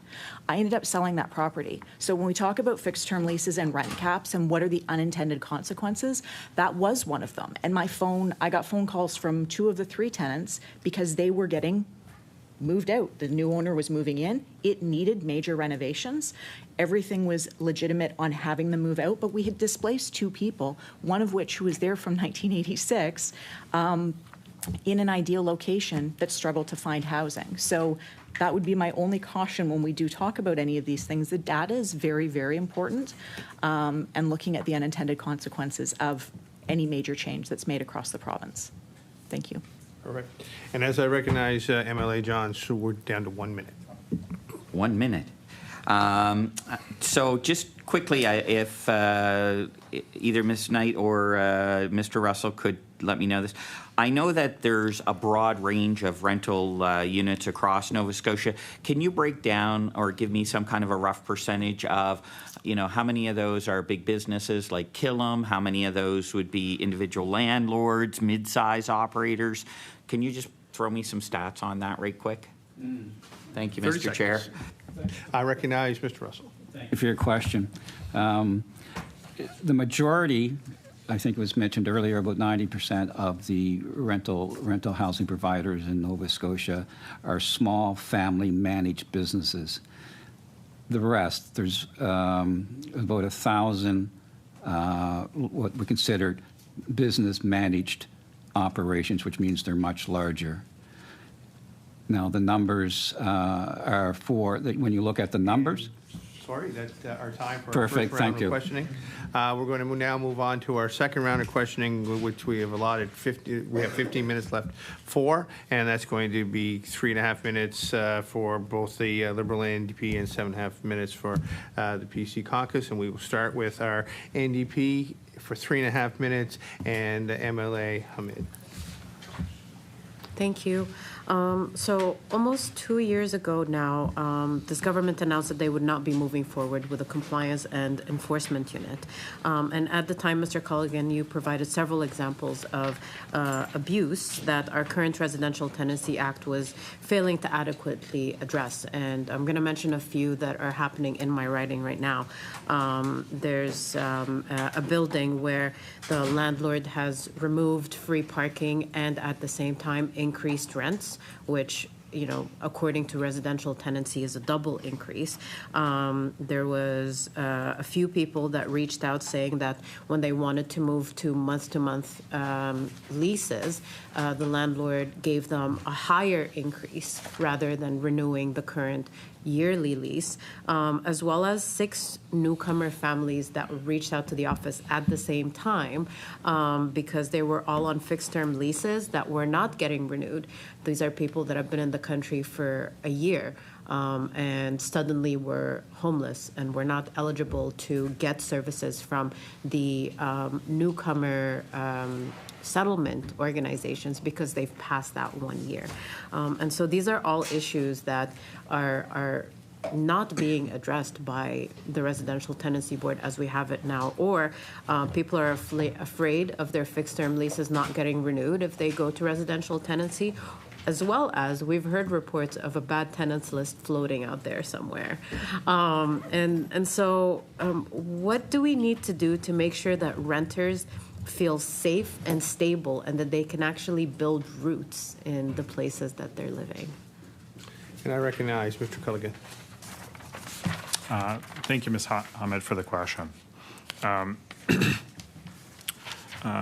Earlier, we heard Mr. Stolov ask some questions of the ADM about protections that exist already under the Residential Tenancies Act with respect to retaliation. So there is some provisions under the Act that deal with retaliation. So there's a summary offense conviction penalty, which is in the Act. As far as I know, that has ever been used once in the early 90s. So that's not normally something that's used because it's really awkward and isn't really doable. Then we have retaliation provisions which allow the director to not carry forward with an action if there's deemed retaliation. So that's usually used around setting aside a notice to quit or setting aside a rent increase. But if you're on a fixed-term lease, that provision is quite useless to you because your landlord can simply elect not to renew your fixed-term lease. And there's actually case law saying that the decision not to renew your fixed-term lease does not count as retaliation. Okay? So right now, if your landlord decides not to renew your fixed-term lease, even if it's for, perhaps you objected to an unlawful rent increase, they can do so and there are no consequences. If your landlord tries to assess an unlawful rent increase on you, or to try... The time allotted for those questionings. We're now moving on to our Liberal caucus for 3.5 minutes of questioning, and I recognize MLA Joy. Thank you. Thank you, Chair.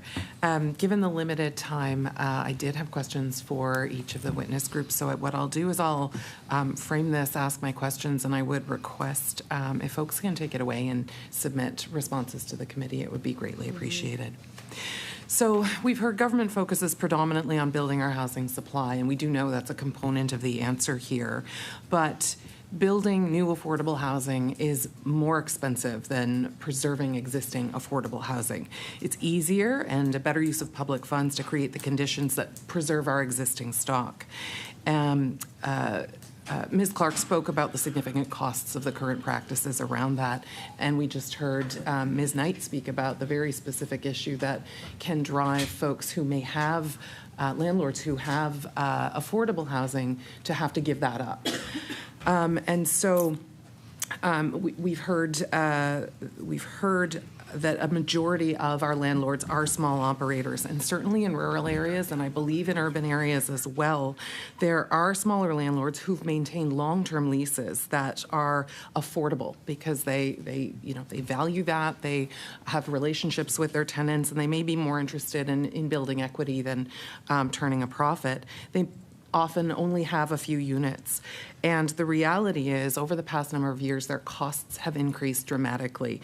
The costs for insurance, the costs if they're holding a mortgage, the costs of maintenance and repairs have increased. So as Ms. Knight described, what happens in those circumstances with the inability to increase rent, even if that increase would continue to hold that rent at a rate that's below market value, they're not able to do that under the cap.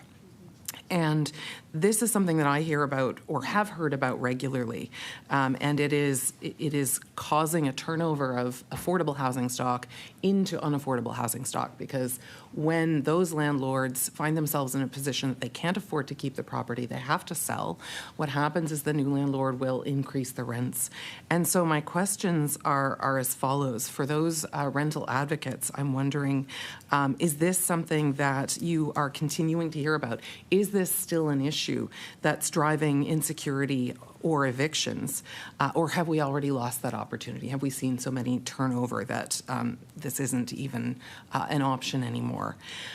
For the Rental Housing Providers Association, I'm curious, is this a factor that you're still seeing? And if so, do you have any quantification of the affordable stock that remains and any solutions that you can offer to government to preserve that? And then for our Department of Service Nova Scotia, I'd like to know, this has been an issue that we've seen from the very beginning and we've advocated around for since the rental cap came into place. Are there any solutions being contemplated to address the ability to preserve what affordable stock does still remain? So as I follow that, I think that the first part of your question would be directed to either Ms. Clark or Ms. MacIntosh. Is that fair? Yeah, who would like to take that on? I recognize Ms. Clark. Thank you. So, as I mentioned in the beginning, my career was in residential financing in this city for 27 years. And the advice that I used to give my... I'm so sorry, but that is our time. I apologize. It was a very long question. So we're going to be moving on to our PC caucus for 7.5 minutes of questioning, and we'll be starting with MLA Johns. And so we recognize MLA Johns. Yeah, thank you very much, Mr. Chair. And I'd like to try to continue continue up on some of the questions that where we were going before in regards to the demographic of renters and landlords across the province. I know that you had said that about 90% of the renters are small family and sole proprietor type run businesses. I'm curious to know, I've heard in the past that one of the major challenges that landlords are facing are really around non-payment of rents, and so I'm just wondering if you can talk about that for a second. Is that true? Is that one of the major issues? And if so, how does a smaller, the 90% deal with that versus the 10%? Can you elaborate a little bit? And I recognize Executive Director Russell. Let's be straight. Non-payment of rent is the largest reason for tenants losing their housing. Residential tenancy stats show that there's 2,500 non-payment of rent filings a year, and that's been like that since I've been involved here since 2018. It hasn't moved. So non-payment of rent is an issue. It really impacts the smaller landlords with 2 or 4 units, because if you have 2 people in a 4-unit building not paying their rent, you're losing 50% of your income when 97% of your income comes from rents. Right? So it's very devastating, and you have to pay. And still, as the owner of the building, you still have to pay all your expenses, your mortgage. You have to make sure there's fuel. You have to make sure the electricity, the lights are on and everything. So it's very critical for the smaller, basically what we call mom and pop landlords, the family managed businesses.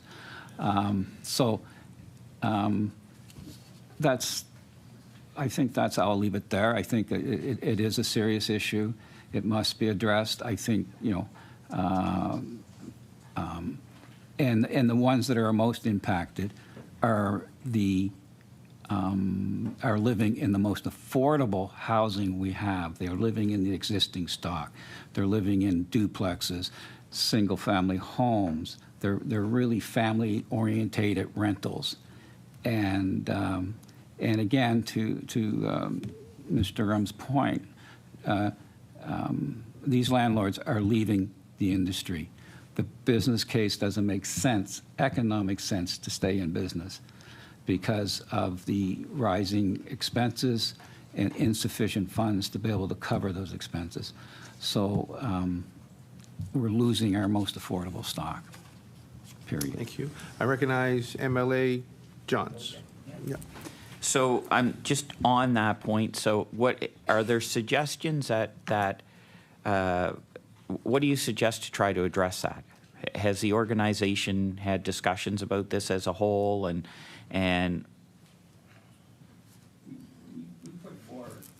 I recognize Executive Director Russell. Thank you. Thank you for your question. We put forward recommendations, particularly for our rent bank, to be able to, for those struggling with rents can access, to be able to fill in the gap between what they owe and what they can pay. And I know in BC they have a very successful rent bank, and 92% of the people that accessed that rent bank remained in tenancy. And again, it works in a loan format. You loan the gap that you need. You pay it, and then you pay it back, right? You receive it, then pay it back. So, but 92% of them have stayed in tenancy through probably the roughest years of renting in Canada. So, in BC particularly, yeah. Okay. And I recognize MLA Johns. Or? I'll defer to MLA Stovall. So now I recognize MLA Stoloff. This is for Deputy Minister O'Toole. You'd mentioned earlier that there were a lot of changes made to the Residential Tenancies Act, and all positive in your view. I'm just wondering, can you just elaborate a bit on how the changes were made? Meaning, what was the process? Who did we talk to? What was the consultation process to come up with that? And I recognize Associate Deputy Minister O'Toole. Thank you for the question. Yeah, one of the general things I would say about any legislative change is that it's based on the conversations that we have with stakeholders in communities on any number of topics. And so the conversations that we would have with groups that are represented here today would certainly be informative to what changes we're considering as part of a legislative amendment package, and present those options to government as they're developed. I mentioned earlier some of the work that the team does around connecting with communities, municipal events, or at an individual level, the kinds of issues that we're seeing, the types of data that we have that would indicate, here's the general range of issues we're seeing over time, and would any of those issues prompt a review of a particular section of a regulation or an act?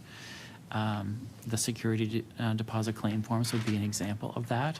Hearing, from communities and impacted users about the difficulties, perhaps, or the timelines around the ability to claim a security deposit or get it back would certainly inform the changes that we made to the regulation that enabled that. So it's through a lot of conversation that we would develop our recommendations or the options that we put in front of government for their consideration. And as I recognize MLA Macquarie, 31 seconds. Oh, boy. Go for it. Thank you. Yeah. Yeah, well, I'll ask you later. I don't think you'll have time to answer this question, so thank you, everyone, for coming. Really appreciate your time being here. Absolutely. So as we wrap up this period for questioning, we'll move on to closing comments from our presenters. So of the 5 that presented, if we could keep this to around 2 minutes, we'll have enough time for everybody to be heard. And so I'll start with Mr. Culligan. Do you have closing remarks? Yes, thank you. Okay.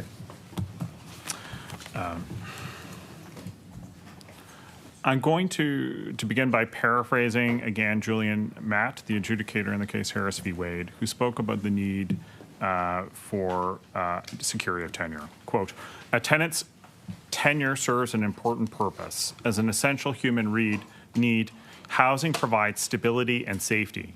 Tenure in this context aims to safeguard stability and safety for the good of everyone and to serve as a foundation for a healthy economy." This, you don't have to take my word for it. These are the words of the small claims court adjudicator who's looking objectively at the act and has been empowered by the province of Nova Scotia to make decisions about it. Without tenure, a tenant loses their right to meaningfully their ability to meaningfully enforce every other right that they have under the act. And the province is saying, well, we can't possibly do anything about fixed term leases because of unintended consequences. Well, this is not an either or decision. There are other provinces who have fixed term leases and who manage to restrict them in ways that preserve their legitimate purpose while banning their illegitimate purposes. So one possibility is to create a requirement for a notice of non-renewal. If a landlord's not renewing, they should have to tell a tenant several months in advance so that the tenant can prepare to move rather than the day before, and they should be given a reason. And the reason should be restricted. So public housing in Nova Scotia now, for example, puts restrictions on notice of non-renewal in cases of arrears, bad behavior, late payment, and it gives a chance for the tenant to respond. And if the non-renewal is baseless or without cause, the tenant has an opportunity to engage in due process. Nova Scotia is now in the process of, through inaction, of effectively discarding tenure as a fundamental feature of the residential tenancy system. Indeed, the Ford government in Ontario is openly toying with the possibility of discarding so-called evergreen leases in their entirety. Unlike in Ontario, where fixed-term leases are more highly regulated, Nova Scotia's Conservatives can achieve the same goal through legislative inaction, through denying the problem and coming back here year after year to say we haven't enough data, we don't know yet, we can't possibly take action. We simply cannot close our eyes and deny the scope of the problem. Otherwise, we will wake up to a world where tenants are deprived of all of our rights and they can be evicted with cause at the whim of their landlord. We've heard other questions by members of this committee today about the impacts of the rent cap on the preservation of affordable rent stock, as if it's not the decision of members of this committee and the government as a whole to continue with the rent cap as a hard cap. We've had this as emergency legislation since 2020, and it made sense then to come in with a provision that had a hard cap. But every other province who has a rent cap has some sort of mechanism to allow landlords who have legitimate costs to increase those costs when oil prices go up for their heating oil, when insurance prices go up. And if we fail to take action to create a permanent system of rent control with fair mechanisms for increases, then we are going to end up with a distorted rental market, and we're going to end up with a rental market where there's no security of tenure and no meaningful rights. We'll be going back to the situation before the Residential Tenancies Act. Thank you. Okay, thank you very much. I'll now recognize Associate Deputy Minister O'Toole for some closing remarks, around 2 minutes. Yes, thank you. I'll close with a thank you for the appearance today. It's a privilege to be here and to answer your questions. And a reminder to all tenants and landlords that, that if you're having difficulties or issues resolving with your tenant or with your landlord, to apply to the program. The program works when you apply. And so, and it can't have the opportunity to work if you don't apply. So would encourage people to apply to the program. It's easy. We have lots of information available on our website that counsels folks on how to access the program effectively, and the application process is easy. So thank you again for the time today. Thank you very much. I will now, we'll move on to Ms. Heather Clark from ACORN for closing remarks, about 2 minutes. Thank you. There is clearly an imbalance in tenancy and the tenants, and the imbalance is fixed-term leases. Mr. Stoyloff referred to support for tenants. Some of the supports he's talking about that people are scared of fear of retaliation is calling 311 to report an incident. I will remind all of you in this room, most of you probably know this, December of 2024, as I was at home recovering from breast cancer surgery, I had to sleep with the lights on to keep the bed bugs off of my bed. There's been water issues in my building since the day I moved in.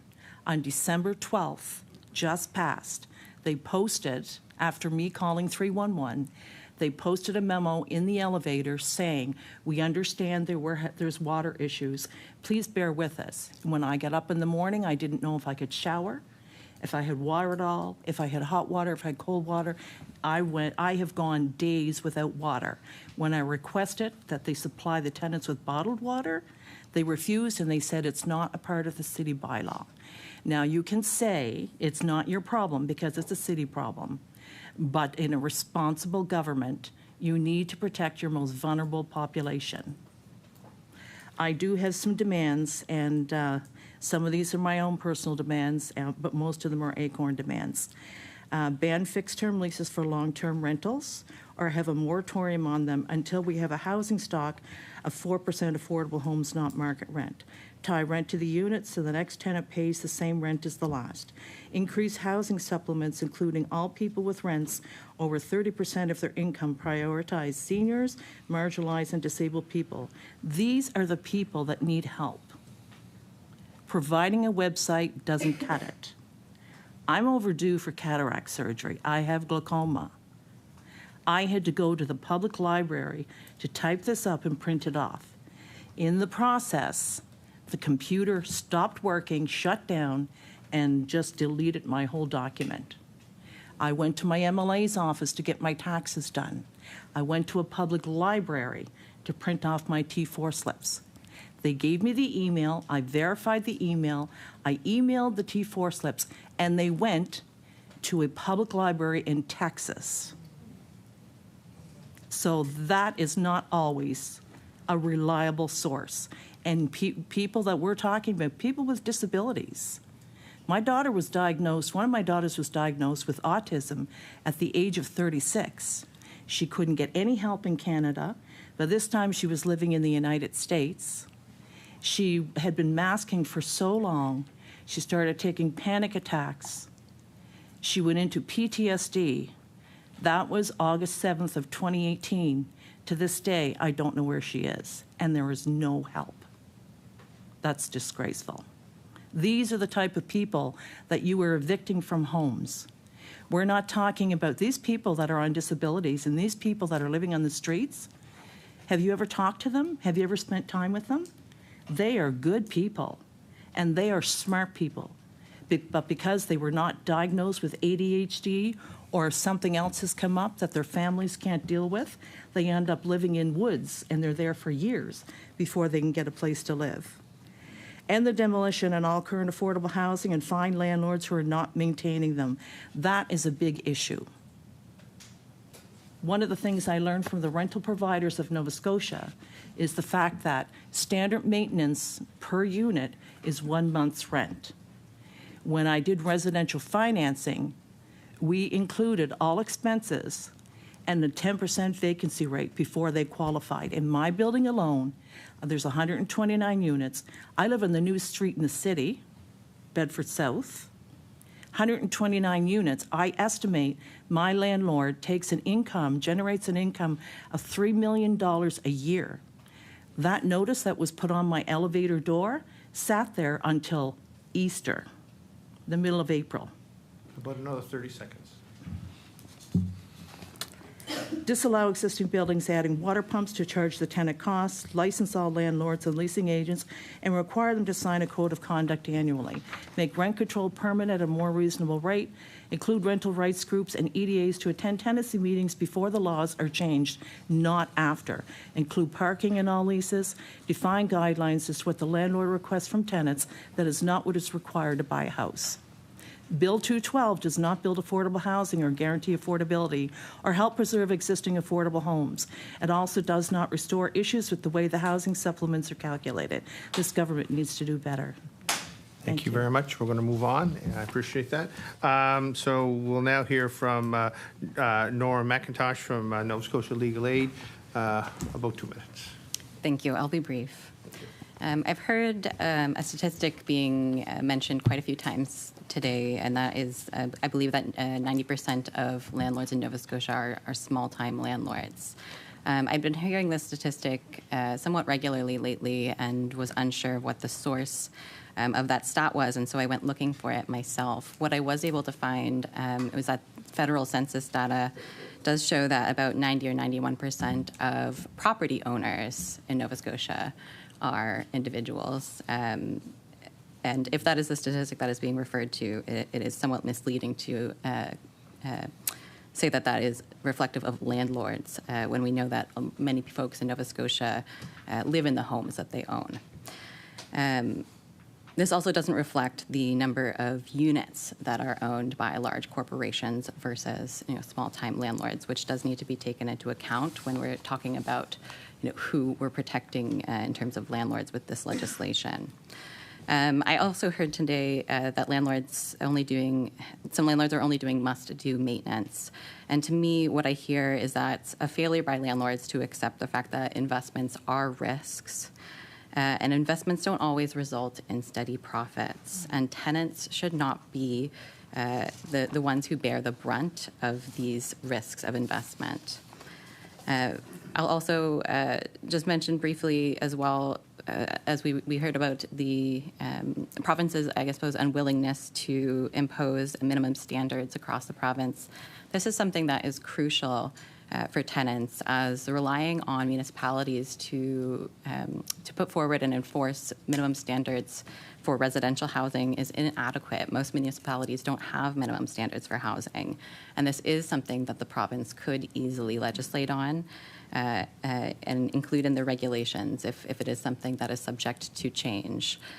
Although my understanding of minimum standards for housing is that they don't change quite regularly. This would also go hand in hand with the need for enforcement, as currently there really is no practical way to enforce the need for repairs through the residential tenancy program.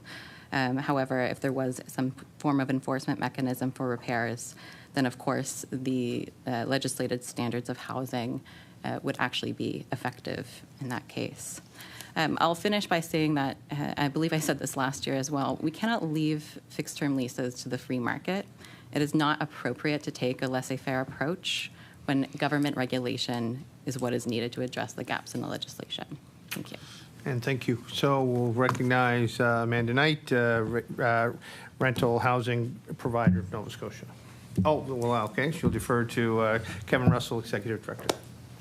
Again, thank you for having us today. It was very appreciative and enlightening. I like to just address a couple things. You know, there is a clear need for stronger residential tenancies data to support informed policy and decision making.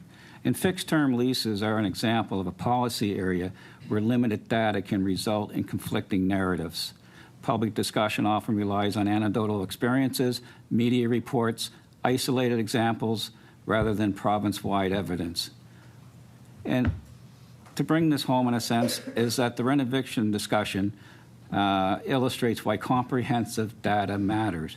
Prior to residential tenancies collecting statistics, there were significant public concerns regarding the scale of rent evictions. But once the data became available, the picture was more nuanced. For example, in 2025, there was a total of 388 cases of rent evictions. 132 were withdrawn. 122 were dismissed. 72 approved, and 62 were mediated, which means those who were approved and mediated were compensated for leaving. And just to go to fixed-term leases, who uses fixed-term leases?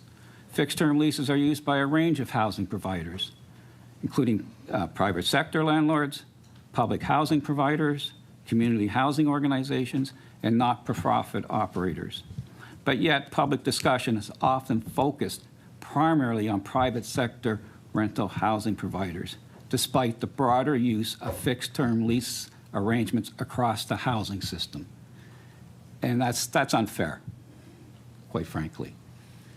They use a generic term to describe multiple housing, and most people say, when you mention the word landlord, they just think of private sector. So I like to see some modifications to that somewhere in communications. Thank you very much. Thank you.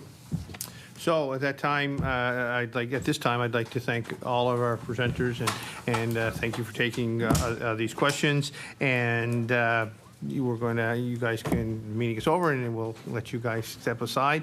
I think we're going to defer additional business to our next meeting, given that it's a Good? Oh, I'll ask the committee. Are you comfortable with us moving for the next meeting? Perfect. That's what we will do. So with that, thank you, everyone. Are you guys comfortable with that? I'm new. You got to be gentle. Yeah. So I apologize. Yeah. So we'll end right now, and so with that, our meeting is adjourned.